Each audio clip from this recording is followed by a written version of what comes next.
आज का मेरा टॉपिक है moving charges and magnetism, exercise 4.10, NCERT chapter 4। NCERT book का जो चैप्टर 4 है मूविंग चार्जेज एंड मैग्नेटिज्म, उसका एक्सरसाइज 4.10 को हम सॉल्व करने जा रहे हैं। एक्सरसाइज 4.10 प्रॉब्लम यह है कि two moving coil meters M1 and M2 have the following particulars. यानी M1 मीटर जो मूविंग कॉइल कैलवोमीटर, उसके लिए जो है जो वन जो जिसमें डिजिट 1 लगा हुआ है R1 N1 A1, ये जो है M1 के लिए है। और M2 मीटर के लिए जो है R2 N2 A2, ये जो है 2 वाला टर्म जो है ये M2 के लिए है, 1 वाला टर्म जो है इसके लिए। ये हमें डाटा दिया हुआ है और उसके साथ ये है प्रॉब्लम में spring constants are identical for the two meter. दोनों मीटर के लिए यानी M1 और M2 मीटर जो है दोनों के लिए स्प्रिंग कांस्टेंट्स का वैल्यू सेम है। और हमें पूछा जा रहा है determine the ratio of current sensitivity and voltage sensitivity of M2 and M1। M2 और M1 मीटर का जो है करंट सेंसिटिविटी और वोल्टेज सेंसिटिविटी का हमें रेशियो जो है निकालना है। अब जो है ये प्रॉब्लम को सॉल्व करने से पहले हम करंट सेंसिटिविटी और वोल्टेज सेंसिटिविटी के बारे में नॉलेज दे देते हैं, और ये कंसेप्ट के बाद तब हम इसको प्रॉब्लम को सॉल्व करेंगे तो ज़्यादा अच्छा लगेगा। ये देखा जाए, हम पहले करंट सेंसिटिविटी के बारे में बता रहे हैं। ये जो है इसलिए ब्लॉक में ये कर दिया है, ये जस्ट फॉर नॉलेज। यानी कह रहे हैं जब हम आई एम्पियर करंट जो गैल्वेनोमीटर में देते हैं तो डिफ्लेक्शन अल्फा होता है, तो 1 एम्पियर करंट देंगे तो अल्फा अपॉन आई हुआ। यहाँ सेंटेंस में लिखा when current I ampere flows in the galvanometer deflection is alpha. तो when 1 ampere current flows in the galvanometer deflection is alpha upon I ampere देने से अल्फा होता है तो 1 एम्पियर से अल्फा अपॉन आई, और अल्फा अपॉन आई को जो है इसको कहेंगे deflection produced per unit current, और इसी को करंट सेंसिटिविटी कहते हैं। यानी करंट सेंसिटिविटी ये हुआ, अगर करंट का वैल्यू हम यहाँ आई का वैल्यू 1 कर दें यानी 1 एम्पियर कर दें, तब आई एस का वैल्यू क्या होगा अल्फा। यानी कहेंगे current sensitivity is equal to the deflection produced in the galvanometer when unit current flows through the galvanometer. जब गैल्वेनोमीटर में यूनिट करंट फ्लो करता है तब जो डिफ्लेक्शन है, डिफ्लेक्शन इन द गैल्वेनोमीटर, उसी को करंट सेंसिटिविटी कहते हैं। और ये करंट सेंसिटिविटी का जो है ये फार्मूला क्या हुआ अल्फा अपॉन आई। इसका हम जो है सो यूज करेंगे, इसलिए ये समझा दिया करंट सेंसिटिविटी। और उसके बाद इसी तरह से है बना वोल्टेज सेंसिटिविटी। यानी जब हम पोटेंशियल डिफरेंस भी वोल्ट जो है गैल्वेनोमीटर के इंड के अक्रॉस अगर हम लगाते हैं पोटेंशियल डिफरेंस भी वोल्ट, तो डिफ्लेक्शन सपोज किया जाए अल्फा मिलता है। तो जब हम 1 वोल्ट लगाएंगे तो अल्फा अपॉन भी, यही लिखा है when potential difference of V volt is applied across the ends of galvanometer deflection is alpha. तो when potential difference of 1 volt is applied across the ends of the galvanometer deflection is alpha upon V। तो alpha upon V जो है इसी को हम क्या कहते हैं, ये वोल्टेज सेंसिटिविटी।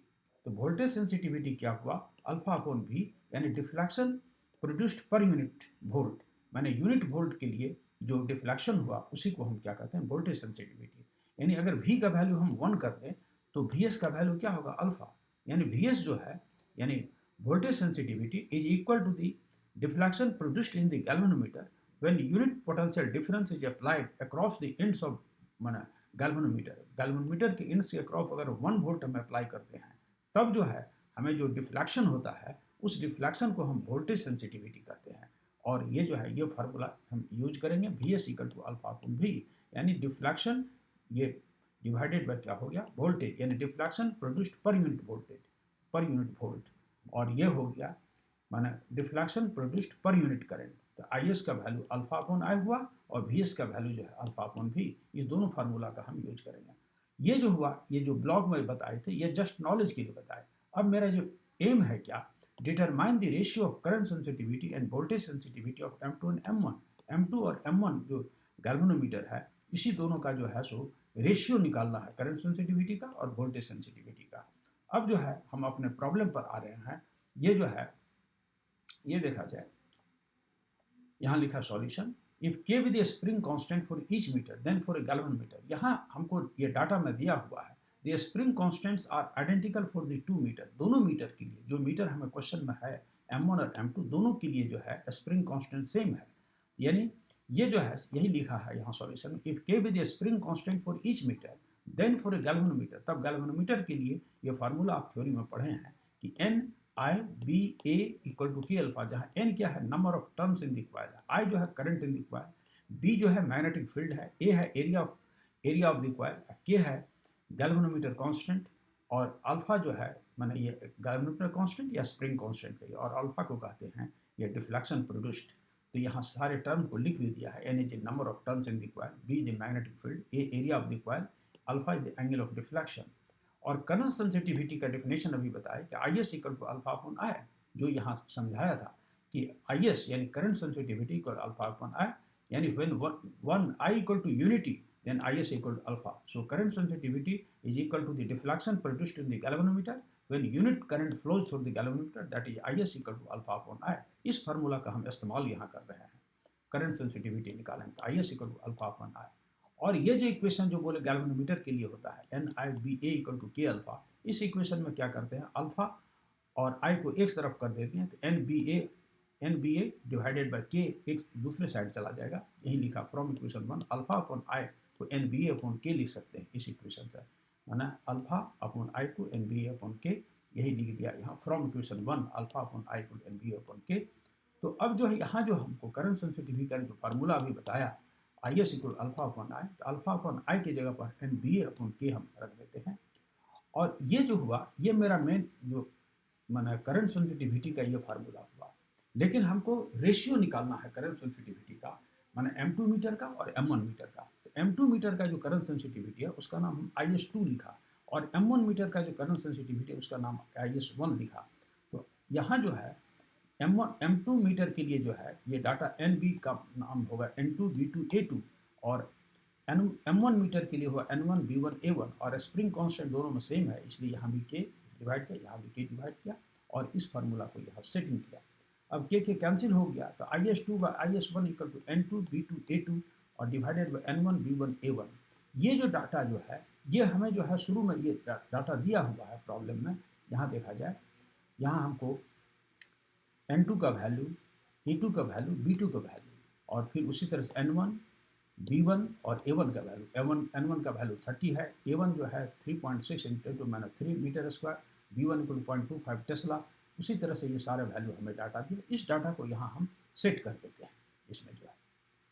अब यहाँ लिखे हैं N2 का वैल्यू 42, B2 का वैल्यू 0.50, A2 का जो है 1.8 इंटू -3 मीटर स्क्वायर, और ये N1 का वैल्यू 30, B1 का वैल्यू 0.25 टेस्ला, और यहाँ जो A1 का वैल्यू 3.6 इंटू -3 जो डाटा दिया हुआ है क्वेश्चन में उसको लिखा है। अब इसको सॉल्व करते हैं, तो ये हुआ 7/5, ये 2, तो ये 7/5 हुआ, और 7/5 को हम मतलब ये क्या कैलकुलेट करते हैं तो 1.4 हुआ। तो IS2 बाई IS1 यानी current sensitivity of the M2 meter divided by current sensitivity of M1 meter, IS2 by IS1 का वैल्यू 1.4 हुआ। यही ratio of the current sensitivity of the 2 meters निकला 1.4। उसी तरह से अब वोल्टेज सेंसिटिविटी बताना है, तो वोल्टेज सेंसिटिविटी जो है आप अभी मैंने हम नॉलेज के लिए बताए थे, VS equal to alpha upon V, यानी deflection produced per unit volt is called voltage sensitivity. ये फार्मूला यहाँ हम लागू करेंगे वोल्टेज सेंसिटिविटी के लिए, VS equal to alpha upon V। और ओम्स लॉ से जानते हैं कि V equal to I into R होता है, करंट इंटू रेजिस्टेंस के प्रोडक्ट को पोटेंशियल डिफरेंस कहते हैं, ये वोल्टेज हुआ, और ये जो है V की जगह I इंटू R दिया। और ये जो अल्फा अपॉन I जो है अभी जस्ट आपने इस प्रॉब्लम में देखा कि अल्फा अपॉन I का वैल्यू NBA अपॉन K है, ये वैल्यू को यहाँ भी हम रखते हैं alpha upon I NBA upon K, तब यहाँ हो जाएगा इसमें अल्फा अपॉन I के बदले में दे देंगे NBA अपॉन K, और R तो यहाँ है। अब ये हो गया वोल्टेज सेंसिटिविटी का ये फार्मूला।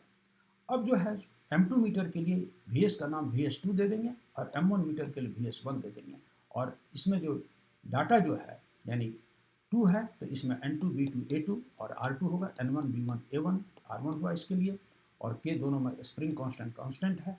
फिर इसको जो है सो सेटिंग करते हैं, तो R1 R2 R1 रिवर्स हो गया, R1 बाई R2, तो N2 B2 A2 by N1 B1 A1, और इसका रिजल्ट जो है जस्ट अभी हम करंट सेंसिटिविटी में ये निकाले थे, इसका N2 B2 A2 by N1 B1 A1 का वैल्यू हमको निकला 1.4, तो इसके जगह पर हम 1.4 हम डायरेक्ट हम रख देते हैं, उस प्रॉब्लम से आया और 1.4 हुआ, और R1 का वैल्यू है 10 ओम और R2 का 14, तो इसको रेशियो किया, ये 1 हुआ, यानी voltage sensitivity of meter M2 meter divided by voltage sensitivity of M1 meter, दोनों का रेशियो जो है ये 1 हुआ। और करंट सेंसिटिविटी का जो रेशियो 1.4 हुआ। तो मेरा जो प्रॉब्लम ये था, अब हम प्रॉब्लम को अब पढ़ेंगे तो और अच्छा लगेगा। ये जो है सो हमें two moving coil meters M1 and M2 have the following particulars, ये सारे डाटा दिया हुआ है। And spring constants are identical for the two meter, दोनों में स्प्रिंग कॉन्स्टेंट के सेम है। तो determine the ratio of current sensitivity and voltage sensitivity of M2 and M1, और M2 M1 का जो है सो करंट सेंसिटिविटी का रेशियो और वोल्टेज सेंसिटिविटी का रेशियो निकालना था। तो ये जो प्रॉब्लम का जो है सॉल्यूशन यहाँ होगा, और ये सिर्फ मैंने नॉलेज के लिए बताया ताकि आप करंट सेंसिटिविटी और वोल्टेज सेंसिटिविटी अच्छा से समझ जाएं। और ये मेरा प्रॉब्लम यहीं जो है समाप्त करते हैं।